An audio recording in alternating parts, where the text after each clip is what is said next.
মায়ের কাছ থেকে শেখাই রেসিপি চিংড়ি দিয়ে পটলের দোরমা। বহু পুরনো রেসিপি। পটলের দুই মাথা কেটে গাটা হালকা চেঁচে ফেলে দেবো, আর ভিতরের বীজগুলো একটা বাটিতে বের করে নেবো। ওই বীজগুলো মিক্সিতে নিয়ে কয়েকটা কাঁচা লঙ্কা, কয়েক কোয়া রসুন, আদা দিয়ে পেস্ট করে ওই পেস্ট কিছু চিংড়ি দিয়ে আবার পেস্ট করে নেব।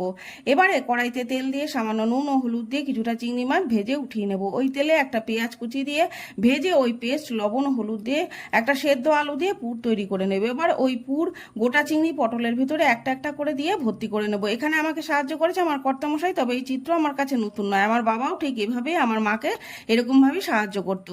কড়াইতে তেল দিয়ে ওই পটলগুলো নুন হলুদ দিয়ে ভেজে উঠিয়ে নেব। ওই কড়াই ছোট হয়ে গেছিলো, তাই অন্য কড়াইতে তেল দিয়ে গোটা গরম মশলা, তেজপাতা, কেটে রাখা টমেটো, আদা, পেঁয়াজ, রসুন, কাঁচা লঙ্কা একসাথে পেস্ট দিয়ে কাঁচা গন্ধ চলে গেলে হলুদ, লঙ্কা গুঁড়ো, জিরে গুঁড়ো দিয়ে মশলা কষে তেল ছেড়ে দিলে পরিমাণ মতো জল দিয়ে ঝোল ফুটলে ওই পটল দিয়ে ঢেকে ঝোল টেনে গেলে সামান্য চিনি, গরম মশলা, ঘি ছড়িয়ে দিলেই তৈরি পটল চিংড়ির দোরমা।